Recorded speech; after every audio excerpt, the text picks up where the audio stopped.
Ассалаумағалейкум, қадірлі құрметті Шоқ Байсар каналының көрермендері. Бүгін Алланың қалауымен 31 наурыз 2026 жылы Қалкеев Нұртас ағамыздың шаруашылығына келдік. Кереметтей селекционер, Байсарының негізін қалаушы. Ассалаумағалейкум. Уалейкум ассалам. Жағдайыңыз жақсы ма? Ассалаумағалейкум. Байсары бойынша түсірілім, екінші түсірілім болып жатыр қазір жерде.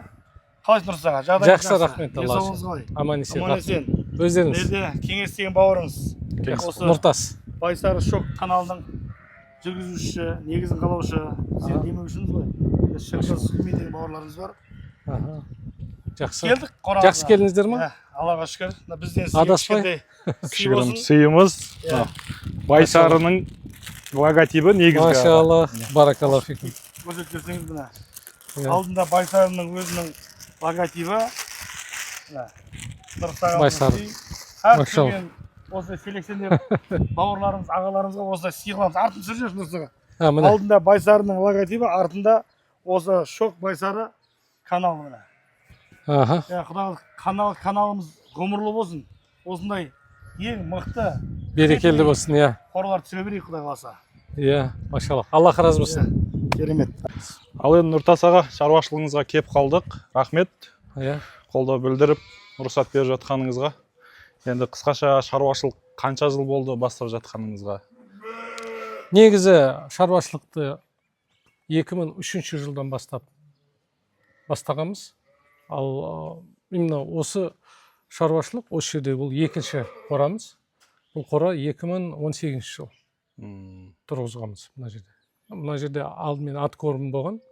Кейін қалаға жақын болу үшін, қалаға мына клиенттер келу үшін, ыңғайлы болу үшін осы жерге жаңағы не центр продаж жасадық та. Сонда шоурум дейді ғой қазіргі тілдегі, замандағы тілдегі.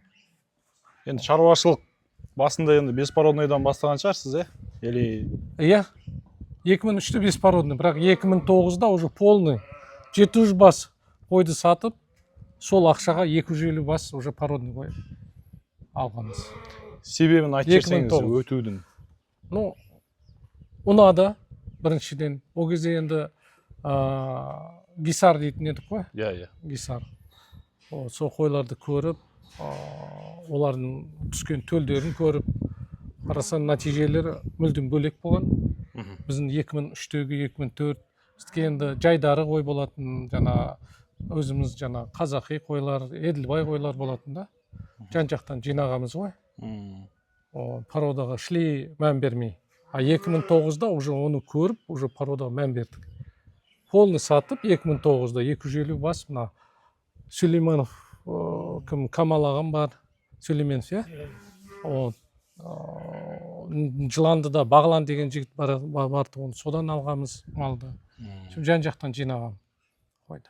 Сапаға жұмыс істедіңіз ғой? Иә, сол 2009-дан бері сапаға істеп отырмыз. Көрейік шаруашылығыңызды, қойларыңызды. Қойларыңызды көріп жатыр, жемін жеп жатыр. Қандай жем азық бересіз? Жем туралған жоңышқамен дробленный плющилка дейді. Мына аппарат плющилкадан өткіземіз.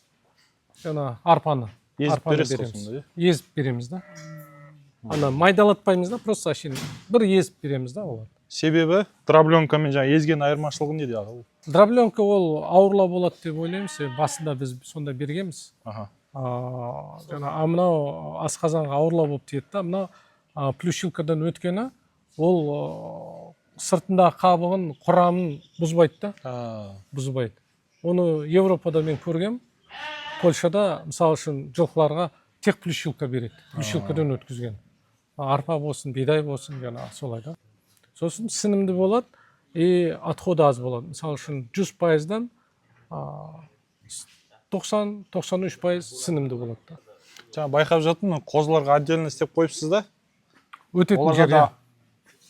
Жеке жем азық бересіз оларға? Қой кірамайды. Қозылар кіріп шығып жатыр, спокойно өзінің шөбін, тұзын, мынау премикс, мынау қоспа жемге. Ішінде құрамында кальций бар, минералдар бар. Соны жалайды. и сулуу жүйдү. Козулар, э? Козулар сулуу жүйдү. Оны да езип беретін шығарсыз или? Жок, сулууну езбей Өзүн беребиз. бересиз, э? Олар жай шайнап жейт да буну. А, Onu езбей береміз. Қозыларға мысалы үшін мына қалай кіріп шығып жатыр, өте әдемі, ыңғайлы. Қойға мешать етпейді. Қой өзі қозыларға мешать етпейді. Емін еркін осы жерде жейді. Жемін шөбін. О бас жағында су бар, суға барады, су ішеді. Астаудан. қошқарды қай уақытта қоясыз? Қошқарды күздің күні осы 1 сентябрьде қоямыз. 1 сентябрь. Қолдан ұрықтырмайсыз, қошқардың өзін Осы жібересіз? 2 жыл болды қазір осы табиғи қошқардың өзін жіберіп жатырмыз. 2 жыл болды. Солай істеп жатқан. Оның алды жаңа кәдімгідей қолмен қашырып жатқанымыз. Ұрығын алды. Айырмашылығын айтып кетсеңіз, қолдан ұрықтандырғанмен қошқар жібергеннің. Қолмен ұрықтандырған кезде қозы негізі бір келкі түседі. Мысалы үшін бір қошқардан көбірек түсіруге болады да. Ал табиғи енді бір қошқардан максимум бір 100 қой қашуы мүмкін да. Қолмен 200-300 жаңағы қой қашыртуға болады. Бір қошқардың ұрығымен да. Енді қошқар жақсы берсе ұрығын болады. Бірақ ол да бір қосымша өзінің нюанстары бар. Қолмен қашырған кезде қой стресс алады ұстаған кезде оны. Оның жұмысы көп керек. Жұмысы жаңа азанда бір ұрықтандырасын, түс қайта тағы екінші рет повторка ұрықтандырасын. Соның өзінде жаңа қысыр қалмау үшін, мысалы үшін бір ай қолмен ұрықтандырғаннан кейін табиғи жолмен тағы да қошқар қосу керек, міндетті түрде. Себебі қой стресстен тоқтап қалмайды. Сондай да болады. Сосын ана ассимилятордың ошибкасы да болуы мүмкін да, ол человеческий фактор. Сол. Жалпы міне біздің байсары қойларымыз. Осы қой бойынша таныстырсаңыз. Байсары қойлары мына биылғы төліміз мына февраль, март айында туылған қозыларымыз. Тамашалаңыздар, көр.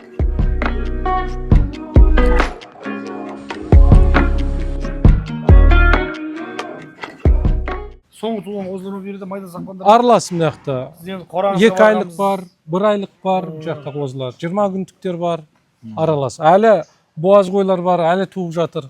Мысалы кеше алдың күні туған қойлар бар. Енді осы Нұртазаған шаруашылығын қанша жылдан бері көріп жүр қой. Міне өзімізде туған қозылар не деген кереметінен ойлар 90 плюс кәдімгідей. Қозыларды өте жақсы ұстап Аллах берекесін берсін. Амин. Ол ерен еңбектің арқасы білемін негізі Нұртазаға. Баршамызға береке берсін. Қазақтың шаруалары дамысын. Қазақстанда осындай таза байсарлар көп болсын. Кеңестерді жетіп тұр ғой. Бұл ағам шаруашылығына 7-8 жылдан бері келеміз. Сол кездегіден қазіргі результатты өзім көріп міне. Машалла. Алла берекесін берсін Нұртазаға. Өте керемет. Мақтанып та шірен тұрып айта аламыз ғой, мынандай шаруашылық бізде бар деп. Түркістан облысында. Ана қойды тамашалап жүрсек, алдынан тұр. Мына мысалы үшін мына ұрғаш қозы. Ақбура атты қошқар бар еді ғой. Ол өліп қалды күздің күні. Соның ізгі ұрғаш қозылар да. Нұртазаға бұл қандай қошқарлардан түскен қозылар, сол жайында айтып кетсеңіз? Мына мысалы үшін Ақбураның қозысы, ұрғашы. Қаралар бар, жаңа кімнен түскендер, Атам деген қошқардан. Қара қойдан қызыл қошқар салып, қара қозы туылғандар бар. Зиданнан мысалы үшін Ақбура өзі ақ қошқар еді. Ол қара қойға түскеннен кейін светлый қызыл қозы түседі. Жылтыр қара қозы да түсе береді. Сондай да бар. Түсі анасына, мына мысалы үшін мына қозда қазір сырғасынан көріп айтуға болады. Қайсы қошқардан түскен. Себебі біз сырғасына жазамыз. Қай қошқардың атын жазамыз да. И қай күн туылған. Мысалы үшін оны сырғасында жазылып тұр. Қошқардың үстінде аты, қай қошқардың қызы и туылған күні. Туылған күні жазылып тұр. Енді байқап отырмын, қойлардың құлағында таңба басыпсыз. Не себептен аға? Ол таңба басылған себебі өзіміздің личный жаңағы не ғой? Бренд дейді ғой. Танымал болу үшін сосын жаңа цифра басамыз. Цифра ол не біледі, не білдіртеді. Мысалы үшін 5 туған қой, сен уже білесің, что цифрамен ол қай уақытта туылған. Қай жыл туылған? Қай жыл туылған. Ол туылған жыл. Ол жылдың соңғы саны. Мысалы үшін былтыр 5 деп басқамыз. Биыл 6 цифраны бағыр. Ол уже 10 жылда қайталана береді ғой, мысалы үшін. 0 болады, 0 ол уже, значит, 30-шы жыл болады, или 20-шы жыл болады. 1 деген цифра ол 21-шы жыл өз туылған. Уже әрбір қойдың, мысалы үшін выбраковкада жасаған кезде, біз бантировка жасаймыз ғой. Аузын ұстамау үшін уже құлағына қарап, біз уже білеміз да. 4 жылдан кейін уже білеміз. Бұл уже 4 жасар қой, мысалы үшін. 3 туған деп айта аламыз. Малға стресс болмасын деп, уже алыстан тани береміз дейсіз ғой. Алыстан тани береміз, жаңағы. Уже өзді әптен шаруада жүргеннен кейін уже көзге әптен жаңағы уже памятта қалады. Зрительный память дейді. Темір қыздырып басып жатсыз. Темір қыздырып басып. Нұрдазаға, енді біз қойдың ішінде жүріп қойған, осы қойдың маманымыз қанша жыл өміріміз осы қойға арнадық. Біріншіден өзіміздің сүйіспеншілігіне хобби дейді ғой да. Мен үшін бұл хобби өзіме. Бұл екінші бизнес енді. Осы қызыл қой мен қара қойды екеуін асырап жатырмық қой. Екеуінің қайсысын салмағы ауыр болады? Сол сізге бір сұрақ қойғым келеді. Тәжірибеңіз болды ма негізі? Ондай мен байқаған шлей болмады, бірақ қара сәл ауырлау болады деп ойлаймын. Өзінде талай жерде мен көп қой соямын ғой, білесіз ғой, сойғанда 400-500 деп соямын ғой. Сол қызылдар тергізем да, бірдей болады, бір уақытта толады, денеде бірдей да, 3 кило 4 кило разница береді. Салмақтан. Қаралар ше. Себебі қаралар күн сәулесін қатталады ау деймін негізі. Біздің оңтүстікке шыдамдылау қара дейсіз ғой. Енді солай негізі басында өзіміздің шар тек қара қой болған. Жақын арада уже жаңа қызыл қошқарды қосып жатырмыз ғой, 3 жыл болды. Бір сұраққа жауап беріңізші. Қазір қызыл сұраныс көбейіп жатыр ғой. Сұраныс көбейгеннен кейін уже қызыл қойды не алматырмыз. Негізі қатты былай айырмашылық жоқ, иә? Енді жоқ, енді қара ауырлау болады, енді практикада енді мен ойым қазір кім айтып жатыр, тәжірибесінде бар екен да, кенжеде. Қара қойды, қызыл қойды әбден мұн зерттеген адам дәу болып тұрады, денесші. Еті бос болады деп ойлаймын да ше. Қызыл қойды. Қара қойды да тығыздыр болады да ше. Жөні жылтыр болады ғой. Ол әбден сауықтардан 5-6 кило ойнап кетеді разницада.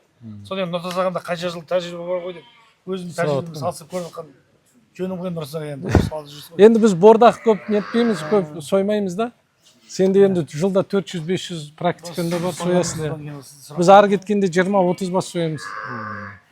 Кенжеге енді бордақыда қалай айырмашылығы болады? Олды мысалға жемге көтерілуі, мысалға семіруі қалай? Негізі бұл байсарылар ше өте төзімді. Біздің Түркістан облысының соң көзім жетті. Біріншіден туғаннан кейін баласын 1 сағатта еріп кете береді. Қойды ардына айдап келе бересің. Өте тез дамиды ше. И етті тез жинайды. Ана кейбір қойлар білесіз ба?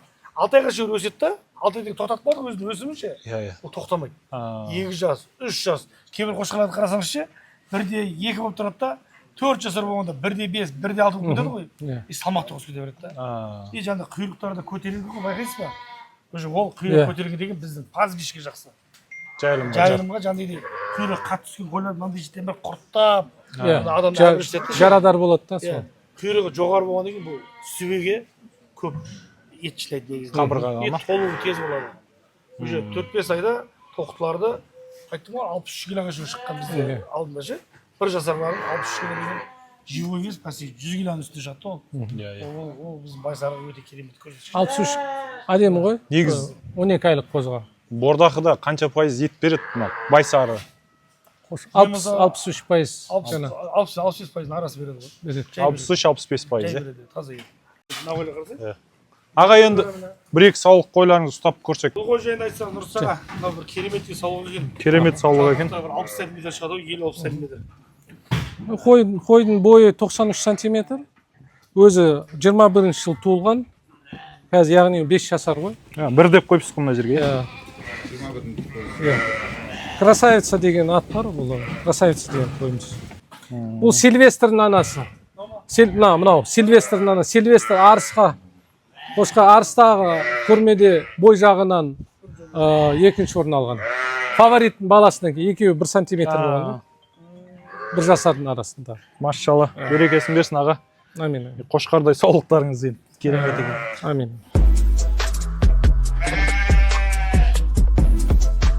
Нұртас аға, мына саулық жайында ақпарат айтып жіберсеңіз. Бұл саулық 2023 жыл туылған өзі. Аха.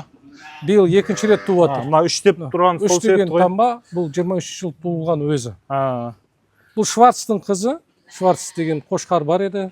Соның қызыл түстегі қой. Содан түскен, иә. Бойы 93-94 сантиметр. Екінші тума биыл егіз қоз туған. Қазір қасында егіз қозылар бар мына жерде. Жаңағы осы қойдан. Қателеспесем, сол егіздер Ақбурадан туған. Ақбурадан. Қателеспесем, оны көру керек. Мынау уже егіз қозы асырап осы жағдайда тұр, иә? Иә, Машалла. Берекесін берсін. Амин. Енді далада қазір бізге көк енді жетіліп жатыр. Құдай қаласа ертеңнен бастап жайылымға шығады қойлар. Өзін күйін бермейтін қой екен, ше? Машалла. Баракалла.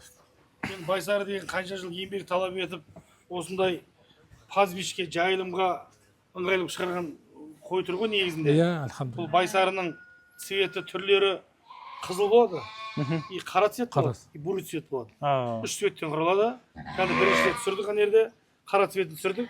Соның қызыл түсі Алланың қалауымен керемет қой деп тұрса. Бурый цвет ол қазіргі тілдегі жаңағы каштан дейміз ғой. Каштанға Сол ғой. ұқсайды Сол, иә. Каштан мен қызылдың ортасында Иә. негізінде. Үш тип кірген негізі бұл Байсары бойынша. Иә. Бантировка. Ориентировкада. Бұл кісінің қойын 2024-те ориентировка істегенбіз. Сол кездегі бір жылдың, 2 жылдың ішінде өзгеріс өте керемет. Машалла. Алла берекесін берсін.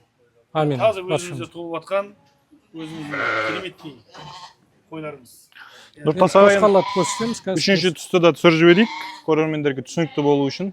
Жаңа бури деп жатсыздар ғой. Соны бір түсіріп жіберейік. Қиыншылық болмаса.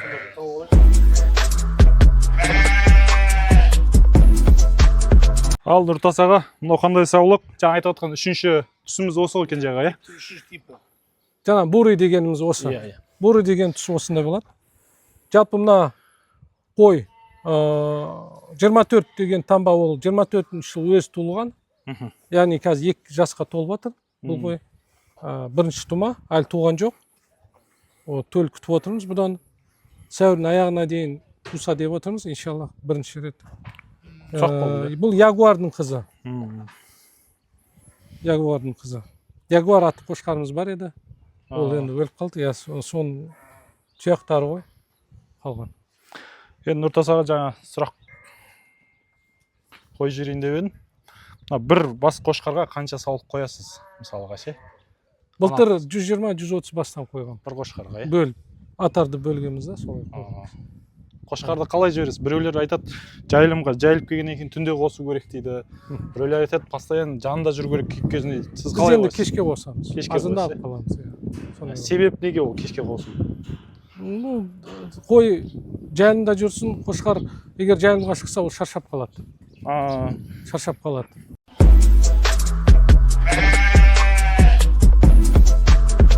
Ал Нұртас аға, мына қошқар жайында ақпарат айтып жіберсеңіз. Қошқар аватар атты қошқарымыз. Атамның баласы. Таза Байсары. Гарбан осының құлағы 22. Бойы жаңа өлшедік 1/2. 1/2 ма? Тісі ауыстырма осы? Енді ауыстырды, міне. 2 тіс енді жарды. 15 февраль туылған. 2025 туылған 15 февраль. Міне. 5 деген 25-те туылған да. Нағыз Байсарымыз өзімізде туылған қошқар. Бой 1/2, қозға супер деген бабы. Енді көрермендерге түсінікті анық болу үшін метр алып өлшеп жүрсек бола ма? Болады екен. Ана аватарды өлшеп жатырық. 1,5 1 метр 1,5 өсіп тұр қазір. 1 метр 1,5. Сәл алды. Метр 2 бәрі жасырады ғой Нұрсаға бойынша. Бүгін азанда өлшеп. Метр 1 дей берсейші. Иә. Метр 1, метр 1,5 дей берсем болады. Бір жасалық қошқарға өте керемет көрсеткіш қой бұл. Иә. Элита Байсары осы қошқар ғой. Алла қаласа. Енді құрметті Шок каналының көрушілері, Алла қаласа бұл екінші түсірілім ғой. Бұдан да керемет шаруашылықтар түседі. Құдай қаласа Нұртас ағаның шаруашылығын тамашаладыңыздар. Қазір қозыдан 1/2 деген қоз болып тұр, бірінші орында болып тұр. Алла қаласа ары қарай Севан ағамызды түсіреміз, Қуаныш ағамызды түсіреміз, Алмас бауырымызды түсіреміз. Құдай қаласа кереметтей қошқарлар тамашалап отырасыздар ғой. Рахмат. Өзіміз көріп міне қуанып жатырмық. Мына өзіміз өніміміз. Ертең августте Алла қаласа ектіспен шығады бұл қошқарлар. Өзімізде туылған таза августтың ең бірінші суотасы. Сол кезде тек Қазақстанда туылған таза байсары бойынша жастар ұйымдастырып көрме жасайын деп жатқан ниет бар негізінде. Құдай қаласа. Сол ниеттарға жалғастырып осы керемет қошқарлармен бүкіл елді таңғалдырамыз Алла қаласа. Иншалла. Сол нәрсеге осы біздің ағалық жасап бізге ақыл айтып, жол көрсетіп, аға мына сіздің шаруашылықта бастайық дегенге бір ауыз болды інім. Мен қолдаймын. Мен әрдайым жүрегім сіздермен дегенге міне Нұртас ағамызға мың алғыс. Шаруашылығыңыз дамысын. Құдай қаласа Баршамыздың шаруасы. 250-300 кило қошқар шықсын. Кімнің қорасы дегенде, өзіміздің мынау Таукеев Нұртас ағамыздың шаруашылығынан шыққан қошқарлар деп айтып жүрмін. Амин. Рахмет Нұртас аға.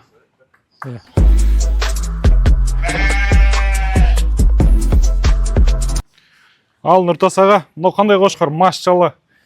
Керемет Бұл қошқар. атам деген қошқар. 5 Пар- жасқа толып жатыр бұл қошқар. 3 жасында мен алып келгем. Биыл бұл қошқардан екінші рет төл алдық. Жаман емес, төл жақсы. Ұрғашы болсын, еркегі болсын. Жақсы, бізге өзімізге ұнап жатыр. Жаңа қозы осы қошқардың баласы. Аватар осы қошқардың баласы. Бұның параметрі қандай аға? Бойы сатып алып жатқан кезде бойы 1,7 болған. Салмағы 180 мен 190 арасы болған. Керемет қошқар екен, аяқтары жуан. Қол жетпейді, ұстап көрсетейін десем. Мына қандай қошқарларыңыз? Мына Зидан атты қошқарымыз. Бұл неше жасар? 1 сентябрь 25 жыл келді. Бұл апрель айында, осы сәуір айында 3 жасқа толады. Бұл қошқар көрмеде Бишкекте халықаралық көрмеде 30-шы қашан болды? 30 май, 30 май Бишкекте. Бұл екінші орын алды. 4 тістердің арасы. Жана салмақ жағынан 193 или 191,5 килограмм көрсетті. 4 тіс кезінде ма? Иә, 4 тіс кезінде. Бойы 1,5 болып көрсетті. Керемет қошқар екен, свет. Бой жағынан да салмақ жағынан орын алды. Сол көрмеде. Экстерьерді мықты екен. До конца разрез, жүні міне өзі түсіп жатыр. Қылшық жүнді екен өзі. Нұртас аға, енді бұл қошқарлардың қозылар Алла қаласа сатылымға шығатын шығар, Шығады, иә. Уже сәуір айында қазір біраз адамдар хабарласып жатыр, уже броньға қояйықшы деп сұранып жатыр. Енді келіп броньға қоятын болады, иншалла. Біздің де көрермендер қызығып жатса, телефон номеріңізді айтып жіберсеңіз. 872 111 7815. Хабарласыңыздар Нұртас ағаға. Осы қошқарлардың қозылары Алла қаласа сәуір айында дедіңіз, е? Сәуір айында уже броньға түседі. Броньға түседі. Келіп, өздеріңіз ұнаған қозыларыңызды броньдап кетсеңіздер болады. Иншалла. Керемет.